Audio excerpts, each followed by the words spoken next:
Good morning, good morning. और सब लोग ठीक हैं? चलिए सिट डाउन। आज हम लोग क्या सीखेंगे? आज हम लोग सीखेंगे कि प्रेजेंट इंडेफिनिट क्या है। हम लोग सिंपल ट्रांसलेशन सीखे, है ना, कि ट्रांसलेशन के नियम क्या है ना, टेंस कितने प्रकार के होते हैं और उनके नियम क्या है, पहचान क्या है। हर व्यक्ति की पहचान होती है ना। नाजिया बैठी है, पीला पिंक कलर की शाल ओढ़े, और उसको कोई भी बता देगा कि नाजिया है ना। पहचान तो इतनी ज़्यादा, इतनी महत्वपूर्ण होती है कि सलमान अगर ऐसे जा रहा हो पीछे से तो मैं बता दूंगा कि ये सलमान जा रहा है, क्योंकि उसकी चाल ही इस तरीके से होगी, है ना, जा रहा होगा ऐसे। अब तो खैर अच्छा हो गया, नहीं तो बड़ा स्टाइल हो गया तो उसके नीचे जालूंगा वालूंगा। खैर एनीहाउ, हम लोग बात करेंगे किसकी? ट्रांसलेशन की बात करेंगे, और वो भी ट्रांसलेशन कौन सी? Present indefinite. चलिए अभी हम लोग इंडेफिनिट की बात करें, हम लोग बात करेंगे टेंस की। क्या है ये? टेंस। टेंस जो होते हैं वो कितने प्रकार के होते हैं? 3 प्रकार के। कितने? देखिए, ये देखिए, ओके, 3 प्रकार के। Number 1 present, PRESENT, present, clear. और किसके? पास्ट। और फ्यूचर, FUTURE, फ्यूचर। हम लोग पहले इसको फटूरे पढ़ते थे जब मैं छोटा था नहीं पढ़ पाता था इसको, तो मैं सोचा कैसे फुटूरे, फुटूरे। सर हमारे थे, उन्होंने जब नाम अंग्रेजी में लिखाना सीखा, मुझे सिखाया कि छोटे आ से ए बनता है, बड़े आ से डबल ए बनता है, इस तरीके जब का से के, ए खा से के जब बताया, है ना, तो पढ़ो इंग्लिश। अब डायरेक्ट एकदम पढ़ना तो मुश्किल हो गया, तो जब ये पढ़ा रहे थे तो मुझे इसकी फ्यूचर की स्पेलिंग नहीं याद होती थी, बार बार भूला, तो मैंने उसको पढ़ा फुटूरे। तो फुटूरे से तो समझ रहा ना, तो अपने अपने वो है पढ़ने का, लेकिन आप लोग नहीं पढ़ेंगे, आप लोग फ्यूचर पढ़ेंगे इसके, ठीक है। प्रेजेंट मीन्स होता वर्तमान काल, जो अभी चल रहा है, अभी चल रहा है ना। हम लोग यहाँ बैठे हैं, प्रेजेंट में हैं, ठीक है ना। जैसे कक्षा 5 में पढ़ रहे हो तो कौन सा क्लास है? 5 का, तो क्या है? प्रेजेंट है। हाई स्कूल में पढ़ रहे हो तो कौन सा है? हाई स्कूल, क्या है? प्रेजेंट, जो अभी है, हाई स्कूल में है मान लीजिए, तो क्या है? प्रेजेंट। अब यहाँ मैं यहाँ खड़ा हूँ, प्रेजेंट में हूँ, क्लियर। तो प्रेजेंट को हिंदी में कहते हैं वर्तमान, वर्तमान काल। काल, काल मीन्स होता समय, ठीक है। आप यहाँ बैठे, इससे पहले आप लोग मान लीजिए अभी इंटर में पढ़ रहे हो, तो अब इससे इंटर में पढ़ने से पहले आपने कितने पढ़े होंगे? कितने पढ़े होंगे? 11 में पढ़ोगे, तो वो समय निकल गया ना। तो जो समय हमारा निकल जाता है वो हमारा क्या कहलाता है? पास्ट हो गया वो तो, और उसे कहते हैं हम भूत, भूतकाल। भूत माले चुड़ैल नहीं होती, होगी नहीं है। भूत में से होता है पीछे का जो निकल जाता है, क्लियर, भूतकाल। अब ये आ गए हमारे अनुसार, यानी मैं पहले जो बचपन में करता था, तो ये आ गए हमारे भविष्य काल। क्या है? भविष्य काल, ठीक है। ये 3 भाई आप मान सकते हैं। क्या थे? 3 भाई थे। ये पिताजी हैं टेंस, और ये भाई हैं। पहले भाई का नाम प्रेजेंट है, दूसरे का नाम पास्ट, और तीसरे भाई का नाम फ्यूचर है, क्लियर। अब इनकी कुछ ना कुछ पहचान भी होगी। अब ये एक गांव में रहते थे, ये कौन कौन से? प्रेजेंट नाम का, पास्ट नाम का, फ्यूचर नाम के व्यक्ति जो है वो एक गांव में रहते थे। अब उनकी शादी आई, शादी हुई तो होगी, तो उसकी शादी आई। तो जब शादी हुई तो इनके कितने बच्चे हुए? प्रेजेंट के कितने बच्चे हुए? 4 बच्चे हुए। तो पहले का नाम क्या है? Present indefinite. दूसरे का नाम क्या है? Present continuous. तीसरे का नाम क्या है? Present perfect. और चौथे का नाम क्या है? Very good, present perfect continuous. Clear, समझ में आया? तो इनकी बेचारे की ये प्रेजेंट की जब शादी हुई तो इनके 4 बच्चे थे। क्या नाम था? 4 बच्चे। नंबर पहले का नाम प्रेजेंट इंडेफिनिट, ओके। दूसरे का नाम क्या था? Present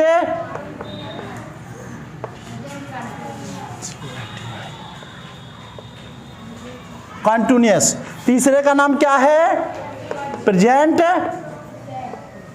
perfect. चौथे का नाम क्या है? प्रेजेंट परफेक्ट कॉन्टिन्यूअस टेंस, ठीक है। तो देखिए 4 हो गए। पहले बच्चे का नाम प्रेजेंट इंडेफिनिट, दूसरे का नाम प्रेजेंट कॉन्टिन्यूअस टेंस, तीसरे का नाम प्रेजेंट परफेक्ट और चौथे का नाम, क्लियर। तो फिर समझ लो, ये जो टेंस नाम का एक दादाजी हैं, उनके 3 बच्चे हैं, जिनका नाम, एक का नाम प्रेजेंट है, दूसरे का नाम पास्ट है, तीसरे का नाम फ्यूचर है, क्लियर। प्रेजेंट की सबसे बड़े थे भैया, इनकी शादी पहले हो गई है ना। तो अब इनके कितने बच्चे हैं? 4 बच्चे हैं। पहले बच्चे का नाम क्या है? Present indefinite. दूसरे बच्चे का नाम प्रेजेंट कॉन्टिन्यूअस टेंस, तीसरे का नाम प्रेजेंट परफेक्ट, चौथे का नाम present perfect continuous tense, clear. ऐसे ही ये इनकी भी शादी हो गई, उसके बाद इनके भी 4 बच्चे। पहले बच्चे का नाम क्या होगा? पास्ट इंडेफिनिट, दूसरे का पास्ट कॉन्टिन्यूअस टेंस, क्लियर। तीसरे का पास्ट परफेक्ट, चौथे का पास्ट परफेक्ट कॉन्टिन्यूअस, क्लियर। सभी के इसमें प्रेजेंट लगाना है, इसमें पास्ट लगाना है, हो गया। ऐसे ही इनके हो गई, तो इनके भी 4 बच्चे हैं। कितने हो गए? कौन कौन से? Future indefinite, future continuous tense, future perfect continuous tense, clear. तो इस तरीके से इन्होंने अपनी भरी पूरी गृहस्थी इन्होंने अपनी बसा ली, क्लियर। अब सवाल उठता है, ये जो प्रेजेंट जो इंडेफिनिट है, प्रेजेंट जो इंडेफिनिट है, ये अब ये इन बच्चों की सबकी पहचान होगी, है ना। अब जैसे कोई बच्चा है ना, जैसे हुस्न आ रहा है, तो इसको दूर से पहचान, 2 चोटी करके आती है, ऐसे हिला लाल के 2 चोटी करके आती है, तो हर एक, तो इसकी भी कुछ पहचान होगी, पहचान होगी कि नहीं।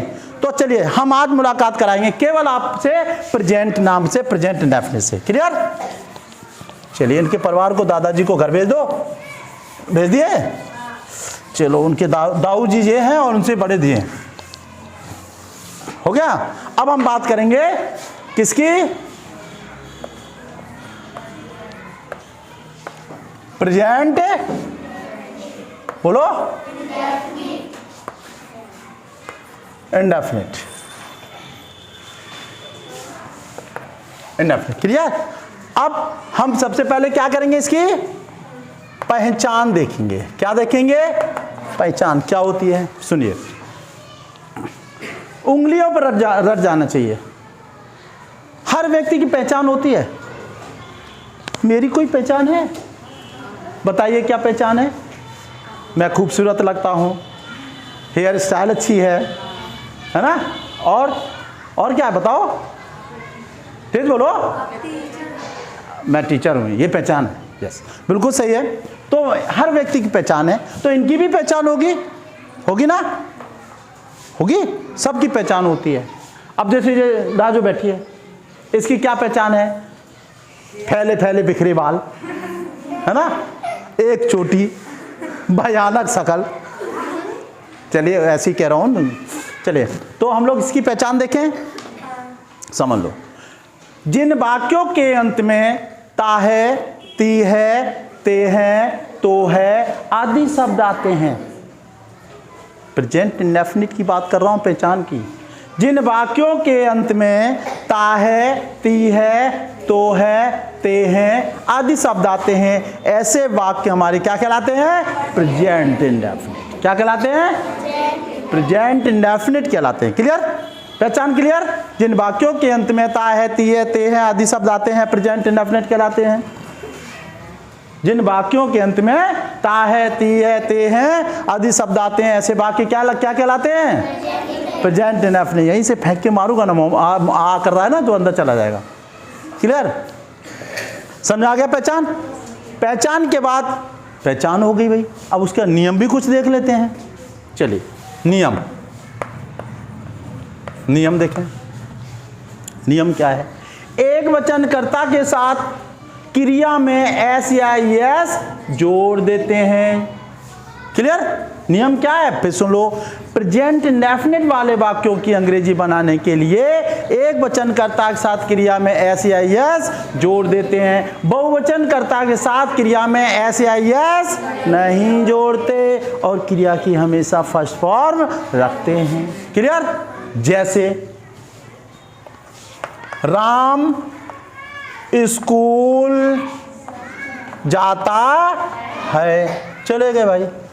अब देखो, राम स्कूल जाता है, मैंने पहचान बताई थी ताती ते, तो कौन सा ट्रांसलेशन? Present indefinite. बनाना है तो नियम क्या होगा? एक वचनकर्ता के साथ कर्ता, एक वचन राम है, एक वचनकर्ता के साथ क्रिया में, अब देखिए कर्ता क्या है? ये कर्ता हो गया, राम है। राम किसका काम कर रहा है? जाने का काम कर रहा है, तो ये क्या चीज है? क्रिया है। कहाँ जा रहा है? स्कूल जा रहा है, तो कर्म हो गया। क्लियर? तो जब भी अंग्रेजी बनाएंगे पहले कर्ता बनाएंगे, फिर क्रिया बनाएंगे, फिर कर्म बनाएंगे। ठीक है? तो एक वचनकर्ता, मैंने नियम बताया, एक वचनकर्ता के साथ क्रिया में एस या एस जोड़ देते हैं। क्लियर? और बहुवचनकर्ता के साथ मैं बाजार जाता हूं, मैं बाजार जाता हूं। ठीक है? अब देखो, ये बहुवचन हो गया, तो बहुवचनकर्ता के साथ क्रिया में एस या एस नहीं जोड़ते। क्या करते हैं? क्रिया की फर्स्ट फॉर्म। तो देखिए, राम स्कूल जाता है, तो कर्ता बनाइए, क्या हो गया? राम। राम हो गया। राम किसका काम कर रहा है? जाने का काम कर रहा है। किसका? जाने का काम कर रहा है। तो जब ये जाने का काम कर रहा है, तो अब देखिए यहां पे, तो जाना यही है ना, जाता यही है ना, तो इसके अंग्रेजी, जाने की अंग्रेजी क्या होती है? गो। तो जी ओ, राम गो टू स्कूल, यानी स्कूल। अब देखो, राम गो टू स्कूल, अभी ट्रांसलेशन गलत है। क्यों? नियम ये कहता है कि एक वचनकर्ता के साथ क्रिया में एस या एस जोड़ देते हैं। तो कर्ता एक वचनकर्ता क्रिया में जोड़ेंगे ना। अब क्रिया क्या है? गो। एक और समझ लो, जब कभी भी किसी मीनिंग के लास्ट में अगर कोई वोवेल्स शब्द आ जाएं, कौन कौन से? ए, ई, आई, ओ, यू, 5 ये वोवेल्स होते हैं। अगर किसी के लास्ट में आ जाएं तो उसमें हमेशा ई एस जोड़ते हैं। क्या जोड़ते हैं? ई एस जोड़ते हैं। तो यहाँ क्या एस लगेगा कि ई एस? Very good. तो यहाँ ई एस लगेगा। क्यों? क्योंकि वोवेल्स है। क्लियर? तो Ram goes to school. Clear? अब यहां मैं बाजार जाता हूं, तो आई बहुवचन है, I go to market.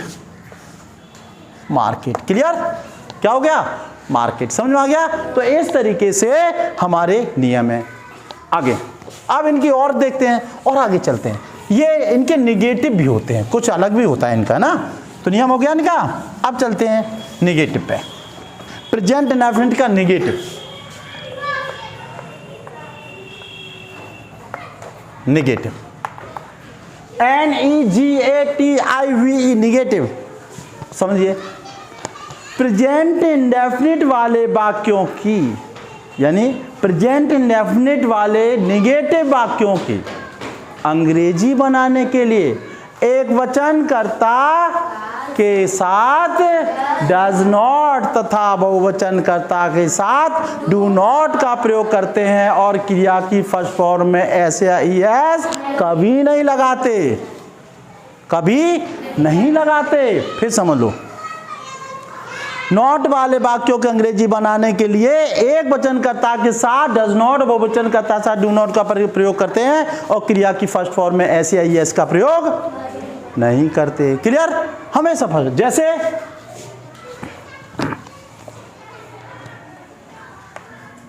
Manoj किताब नहीं पढ़ता है। नहीं पढ़ रहा है, पढ़ रहा है, नहीं पढ़ रहा ना, आगे किताब नहीं पढ़ रहा, आगे तुम किताब पढ़ते, सॉरी, तुम किताब नहीं पढ़ते हो, तुम किताब नहीं पढ़ते हो और मनोज किताब नहीं पढ़ता है। तो सब में नोट है। तो एक वचनकर्ता के साथ डज नॉट, तो क्या हो जाएगा, ये देखिए, ये क्या है, करता है। मनोज काम करने वाला है, करता हो गया, और किसका काम कर रहा है, पढ़ने का काम कर रहा है, इसलिए ये क्रिया हो गई। और क्या कर रहा है, तो ये किताब पढ़ रहा है। तो क्लियर। तो सबसे पहले हम क्या करेंगे, मनोज, पहला अक्षर कैपिटल मनोज। अब एक वचन है मनोज, बहुवचन, एक वचन, तो मनोज DOES डज नॉट, तो मनोज डज नॉट, पढ़ना की क्या होती है, रीड, तो Manoj does not read, read READ, read the book, okay, book. क्या इसमें मनोज डज नॉट रीड्स ऐसे लग सकता है, नहीं, क्योंकि नियम ये कहता है निगेटिव कि नॉट वाले वाक्यों को अंग्रेजी बनाने के लिए एक वचनकर्ता के साथ डज नॉट, बहुवचनकर्ता साथ डू नॉट का प्रयोग करते हैं, और क्रिया में कभी भी SEIS का प्रयोग नहीं करते। तो ये वाला देखिए, यू एक वचन में आता है, बहुवचन में, बहुवचन में आता है। जब ये बहुवचन में आता है तो देखिए यू, अब यू के साथ किसका प्रयोग करेंगे, do not read the book. Clear, समझ में आ गया, ओके। इस तरीके से हम लोग प्रेजेंट इंडेफिनिट के सभी सदस्यों के बारे में जान लिए, और हम लोग उसके दो नियम के बारे में जान लिए हैं, और जिसका एक और बचता है इंट्रोगेटिव सेंटेंस, वो अगले वीडियो में आपको से बताएंगे, ठीक है, अगले बताएंगे। और इस तरीके से दो प्रकार के नियम कंपल्सरी बताए, एक हमारा क्या है, बोलो, एक क्या है, अफर्मेटिव, और दूसरा हमने नेगेटिव को डिस्कस किया। इस तरीके से हम बना लेते हैं, और इसी के साथ वीडियो को लाइक करिए, सब्सक्राइब करिए, ओके, और अपने दोस्तों के साथ शेयर करिए। इसी के साथ जय हिंद, जय भारत।